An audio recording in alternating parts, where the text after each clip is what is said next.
Within the fixation of Freak Show as a piece of media, as with any other, there is no insightful and hilarious character as Rev Vennett himself. In our last video, which you should totally check out by the way, and by popular demand, we come into this entire situation under the lens of analyzing Freak Show's protagonist, the Revenant himself, Rev, and how his anger unintentionally causes some level of constructive nuance in many scenes and situations presented towards us. In this video, we'll be looking at three distinctive categories when discussing Rev. 1.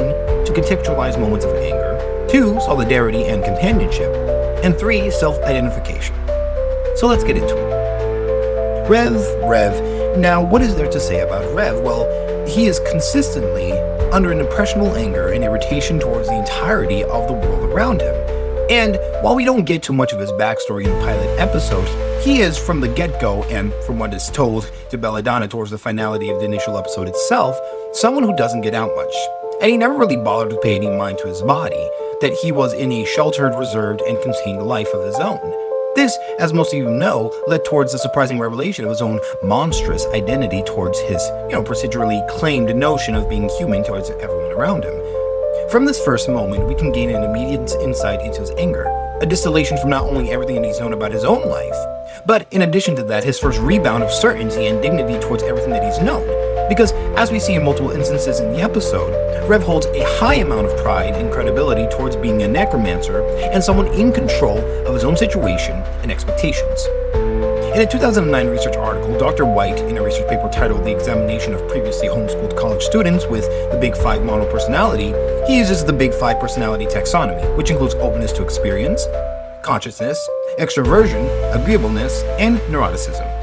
He and others in the study hypothesized that homeschooled students would score higher on consciousness and agreeability, and lower on the extroversion, openness, and neuroticism. But the findings showed significantly higher scores in agreeableness, conscientiousness, and openness. Another related study mentioned on the Harry site found lower neuroticism in former homeschoolers, but no significant difference in extroversion. This is obviously strange since Rev, who, from the given context, we can perhaps assume is homeschooled, though later on in the episode he does claim he is, due to lack of social interactions he garners, but more importantly, the fact that his anger is consistently, from the very beginning, present in almost all his actions. Far lower when talking to his parents, whose first actions were to send him to Cade without his express permission or awareness. Sure, they do tell him after the fact, but the initial letter is already sent without his really sense of awareness at all. Once again, he garners a lack of self-control in his situation, but this actually makes for a far more sensible situation than you might believe. Rev's parents are individuals who are consistently coddling and treating Rev as though his negativity is anything but a bother, that he simply needs to give it a try when convincing himself to attend Cade, that he's secretly lonely when he summoned Raven into his dorm room, giving him the same reformatting of his own decisions that Mark does, which explains his increased level of irritation. And as such, when given the truth that he isn't human, despite the entire episode him claiming to be one, there is a shattering in his mentality, that he's been lied to by his parents, or more appropriately, creators, for years of his life. His ego momentarily remains in stasis before becoming a superego, where he gains a format of self-reflection and consciousness towards everything that his life had led towards. That he is not an expert necromancer through an absolute status, despite his skills being quite exemplary next to Bella's own, but that his parents' consistent bout of positive reinforcement and supported creation had made a vacuum where his own skills were without match. In the pilot, Rev's anger stems from lack of truthful conviction with his skills, an identity crisis, and most of all, the stripping of his sense of control, primarily from Principal Viviana, although we'll get more into that in episode 5. In the second episode, we don't encounter as much from Rev's characterizations, it being perhaps one of the weaker parts of the series so far in terms of really solidifying him as a person, all but the secondary story. If we'd call it such, about Raven, his Frankensteinian cat, and Mark, the latter attempting to keep it alive due to its consistency for finding danger and dying a lot, and in consequence there is a line in contrast between the two, one finding death at nearly every corner, and Rev being the one who attempts to locate it, dying every time he attempts to return the 3 former students of Cade who died back in their graves using his amulet. Despite this, we do see Rev's dedication to taking action across many lines of reason towards anything whatsoever. His anger in the situation being understood as an unrequited endeavor that is not being met. That so far in his mind, he carries the idea that by rebelling against the very source that would give him trouble, there will be met satisfying results. His escape from this place. And Mark, similar to his own parents, uses an extreme format of positive encouragement and idealism. And yet, even through it, that's not what Rev needs at the moment, thus his own character crash out at the end of the episode. This is an edit from future editing. This comes out a little bit after episode 7, where I just rewatched episode 2 and found this clip towards the end that completely slipped my mind by Mark towards Rev. Rev, this isn't who you are! You have no idea who I am. Maybe not, but do you know what I see when I look at you? Not really. I see a kid just like me. Scared, angry, homesick, doing anything he can just to feel like he's in control. That's why you summoned Raven here, and why you don't want to lose your amulet. You keep rebelling so hard because you're homesick. But listen, Rev, you're not alone in this dump anymore. You've got me. You've got Raven, and Sarah. I think, anyway. Look, I kept my promise, didn't I?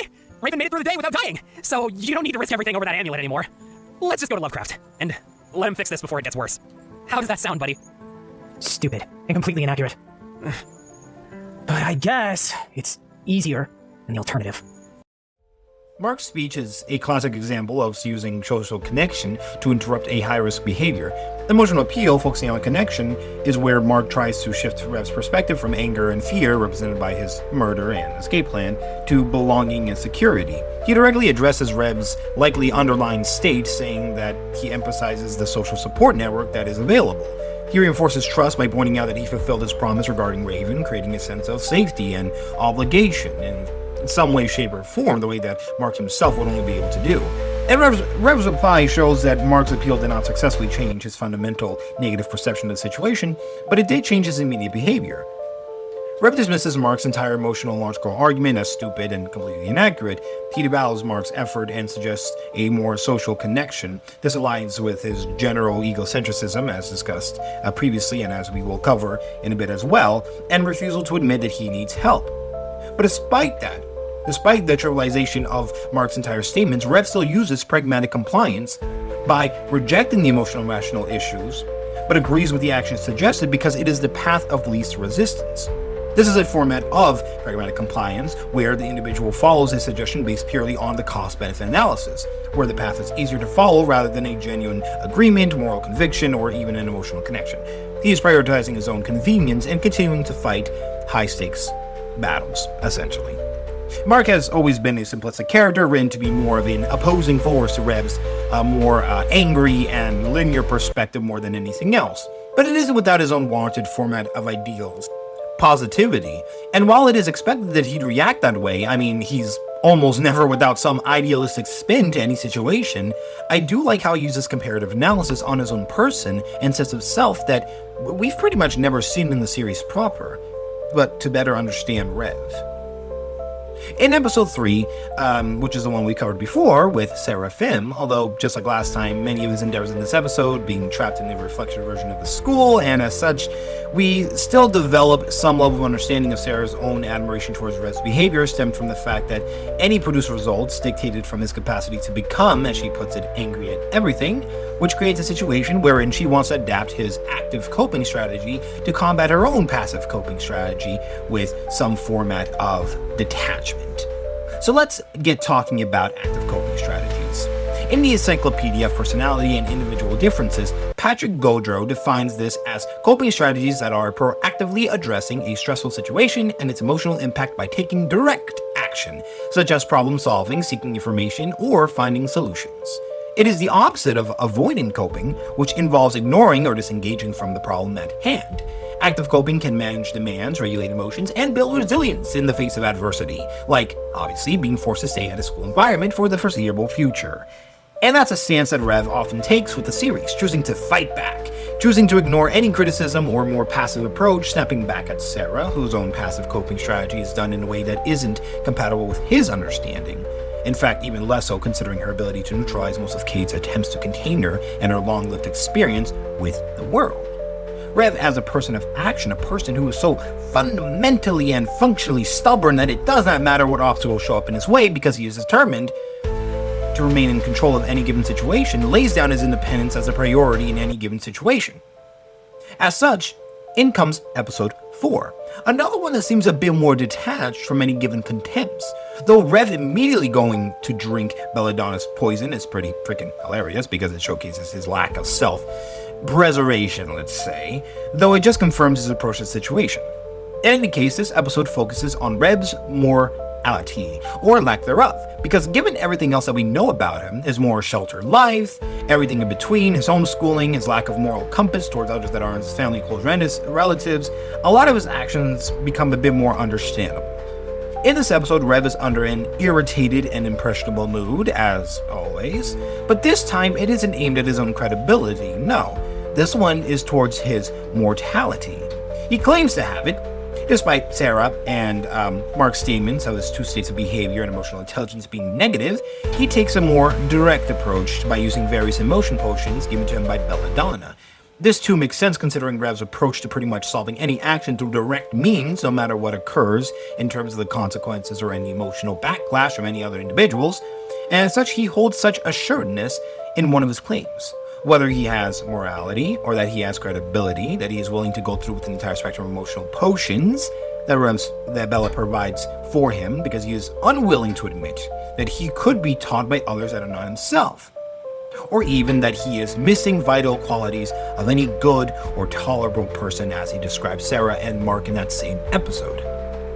Rev later on is under the effect of the rage potion that Bella attempts to give him, which causes him to fight Wendy and eventually, create the hilarious scene of him consistently yelling "move" and punching Wendy right in the face. But taking a moment to summarize these situations currently, Rev's actions are driven by an assuredness that he is right. He holds such assuredness in one of his claims, and his subsequent attempt to prove his morality using potions rather than to examine it.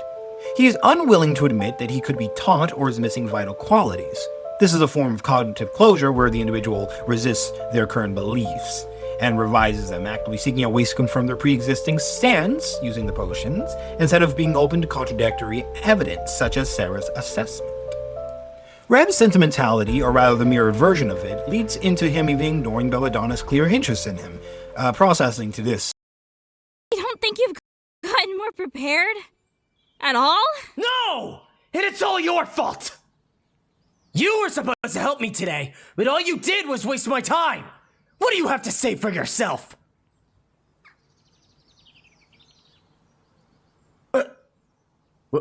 What are you doing? Stop that! Stop doing that! How is this making you feel? Is it making you uncomfortable? Yes! Then why haven't you left? Because...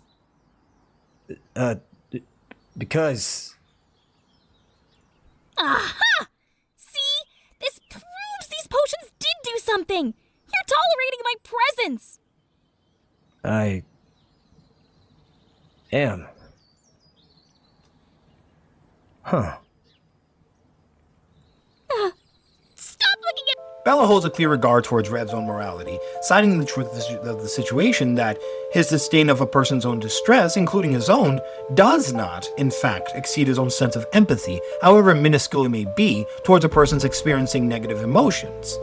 A note I want to make, though, and this is perhaps be to Bella's own personal perspective on Rev's emotional spectrum, but I believe that her own perception of his reaction to her fake tears is more so that he feels emotion at all versus having a moral system. From this, we can apply some level of pragmaticism, which is an ideological approach that assesses the truth or meaning of theories or beliefs in terms of their success for their practical application. Bella's perspective is forced on the practical, observable result of Rev's emotional reaction, rather than the philosophical or moral purity of his character. And his goal isn't to determine if Rev is good through morality, but if he is reacting through emotion. She's interested in the utility of his emotional value, that the mere presence of a reaction feeling emotion at all is more valuable and measurable than the abstract concept of a moral system that is hard to prove or disprove. We'll get into it when we're going into episode 6. Following thereafter is him taking the potion of rage to go after Wendy, who is just kind of being there, not primarily doing much besides spying, but it does lead her to baiting him into attacking her, much to Sarah's dissuasion, leading to the Seraphim attacking both of them and causing both to be placed in the health office. Here we have a rather heartbreaking scene of Sarah's attempt to break through to him, which leads to Rev's typical deflection in inebriation by the potion itself of pushing back her support, leading to her secondary crash out of the series. If I wanted your opinion, I would have asked, Angel. What is your problem today? My problem is you keep shoving your nose in my business. As your guardian angel, it's my— Stop! I never asked you to be my guardian!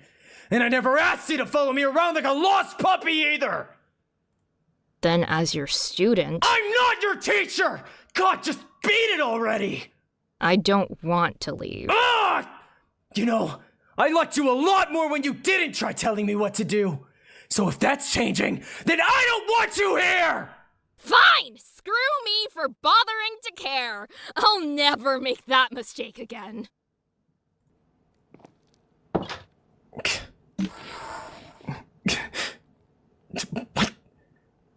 What is this? Why does my chest hurt? No. This eventually leads to the love potion scene with Bella that showcases a side of Rev that is, a lot more steamy than his normal amount. When Mark and Sarah head into the potions classroom to check on Rev after the situation, they find him a bit more hesitant to go all out, as he attempts an apology to Sarah, who simply says that she understands him. This is such a developing understanding between the two, and the subtle idea that Rev is, despite him providing a disdain towards the situation, becoming closer to the main trio, with enough built factional trust to format his anger behind what he really means. And this emotional disclosure, the act of revealing personal feelings and information, is an attempt at this. The difficulty in showing his true emotions suggests emotional incongruence, where a person's internal feeling state, perhaps guilt, shame, or sincere regret, does not align with their outward expression, the formal apology. And building on from Sarah's connection in episode 5, perhaps my favorite in the series so far, wherein Rev's connection with Vivianus is entirely spent on him ramping up various ways to cause trouble to the school, and Miss Kincaid herself in an attempt to gain expulsion from the school. His anger towards quite literally everything being tested at its final moments. In the second to last punishment, Viviana decides, after forcing him to have lunch duty and being thrown inside his stomach, she instead sends him to Professor Lovecraft, who questions his intentions with this scene. It all for. Huh? The jumping, the rioting, the antagonizing. When you do these things, what do you expect to happen next? Not the immediate result. What you hope it all leads to.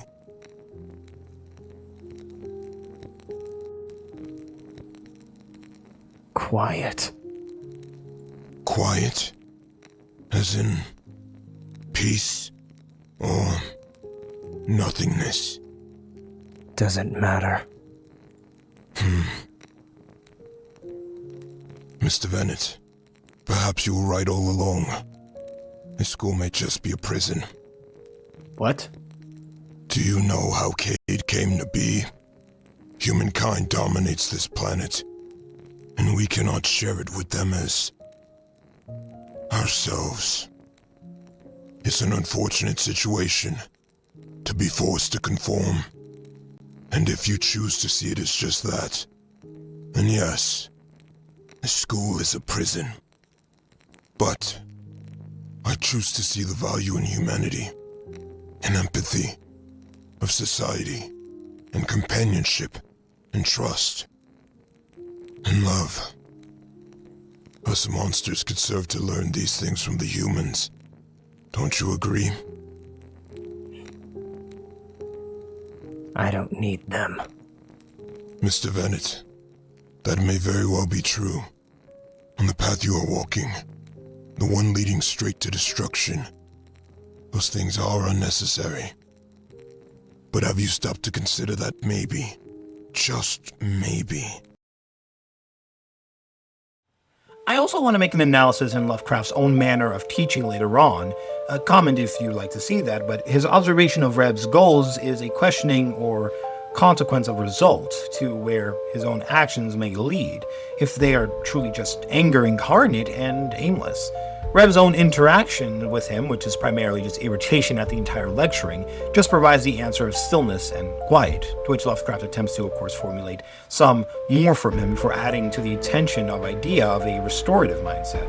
How he could, possibly with time, perceive the school not as a prison but as something helpful, a community, perhaps. In the DSM-5, we have a disruptive impulse control disorder called intermediate explosive disorder, IED, which is defined by sudden episodes of impulsive aggression in a person which moves rapidly between a perceived provocation to a disproportionate outburst.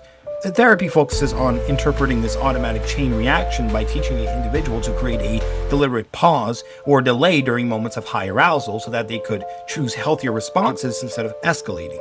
Cognitive behavioral therapy further targets the distorted interpretations that fuel these episodes, such as hostile attribution bias or catastrophic beliefs like everyone is trying to disrespect me. Through cognitive reconstructing, individuals learn to identify these hot thoughts, challenge their accuracy, and replace them with more balanced interpretations, an approach widely supported in clinical psychology for reducing emotional reactivity and aggressive impulses. Now, it isn't to say that Rev necessarily has this disorder, a consideration that makes complete sense due to the fact that there are various moments where he is a bit calmer, simply irritated.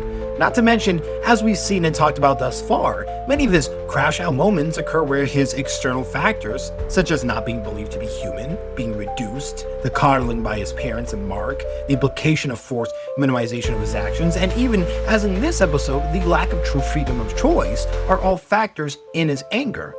Lovecraft's approach blends what psychotherapists describe as a composition of Socratic questioning with cognitive reframing that challenges Rev's automatic beliefs and emotional reactions. Through disciplined probing questions, he pushes Rev to examine the consequences of his anger and move beyond shallow or dismissive answers. Once these assumptions are exposed, Lovecraft guides Rev towards a restorative mindset by reframing the school from a prison into a supportive community, encouraging a healthier emotional interpretation. And the thing is, Rev takes this information and ruminates on it, as an explosion somewhere in the building catches Lovecraft's attention, this ending up being Sarah's doing, which is important to discuss that Sarah's support of Rev, at least in this moment, is actually a determiner of his own success of control.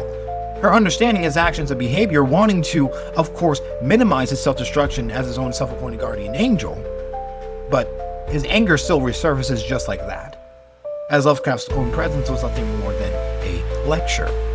As such, through a final moment of rebellion, he explodes and sends a group of skeletons to destroy a large part of the building, angering Wendy, but more importantly Viviana, who claims that his explosion is warranted, if not being thrown from the school as Rev wishes, but instead to be erased from existence. But she offers her mercy once more. This leads Rev's mental break that finally reached the point of true, absolute freedom through this scene.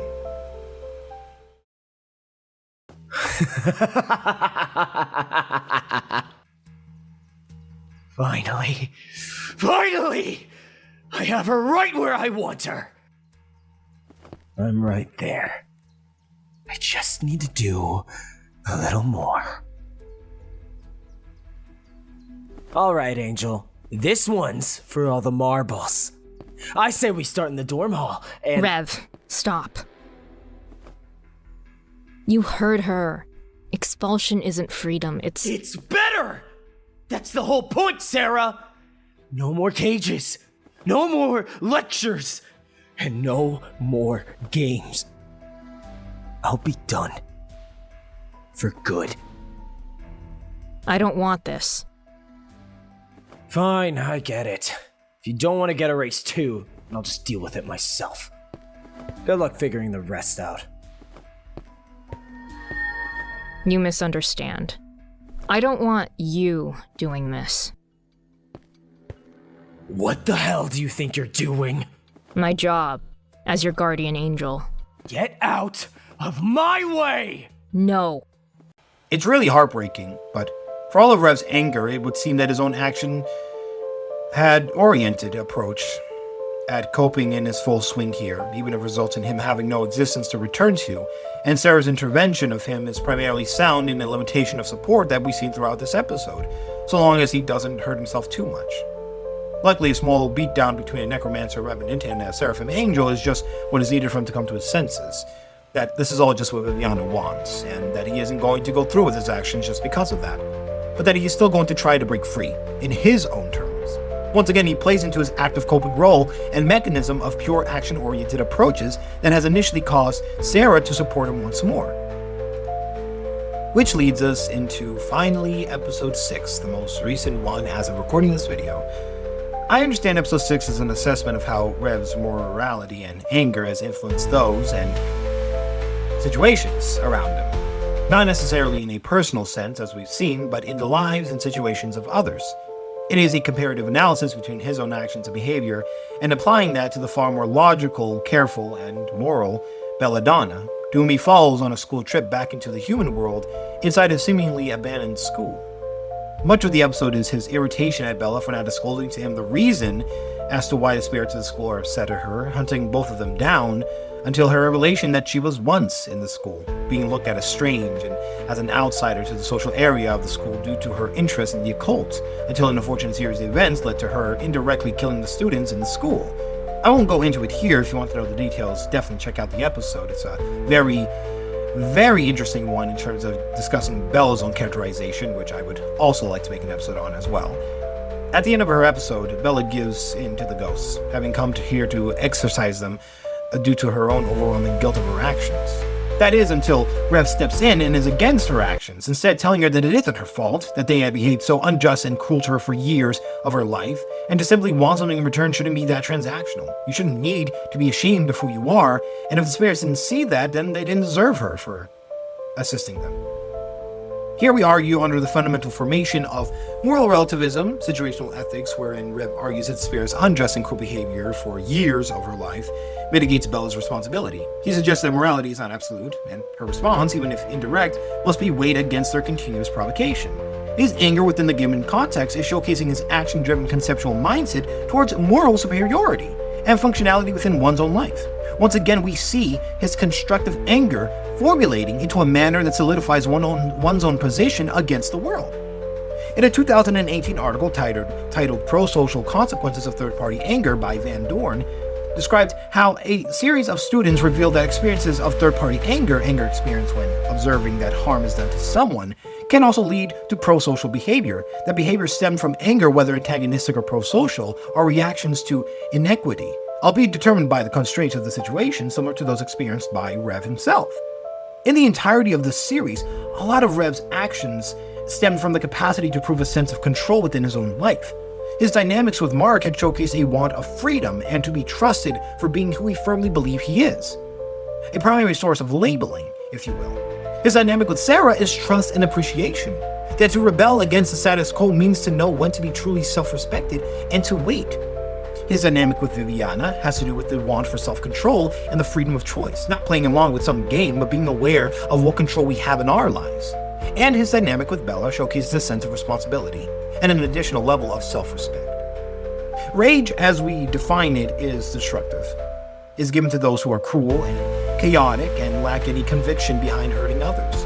We may even give that definition to Wendy herself, but Rev, through everything that happens, remains adamant on adopting his own path of choice and possible adaptation and acceptance to the cycle of his current situation. There's this one scene in episode 6 where, puppeting the body of Sam, the zombie girl, and trying to get Sarah and Mark by proxy to help him and Bella from the school, he notices that they are trying to complete the suggestion he offered Sarah on what to do in the beginning of the episode, to eat a burger. Let's see. There. Oh, yummy. It's not for you. Oh. Whoa. You know how to cook, Sam? She really is a genius. God damn it. Well, Sarah? What do you think?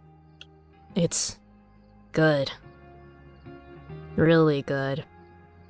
Really, really good. Man, if only Rev could have seen this. What would they do without me? It's like they can't survive a second without my help. None of them can. Can they? Did you want me to repeat all of that? Forget it, zombie. Make yourself a burger. I have work to do. Rev is an angry guy, that much is obvious, but I don't think of him as a bad person or even a guy with some mental disorder. He was placed in an unfortunate and unknown situation given little believability in his choices and having opinions that are spun around by other subjective perception. But he deserves and serves as a catalyst of change, fueled by action-oriented approaches that are, in turn, fueled by his anger. And despite everything, it does work. It creates morality, it helps Sarah become more involved in situations, and it helps Bella gain a belonging as part of the group, which, for what it's worth, is a really impressive thing to say the least. Though Rev is still pretty fairly reckless, I guess we'll see where that leads in episode 7. Thanks for watching.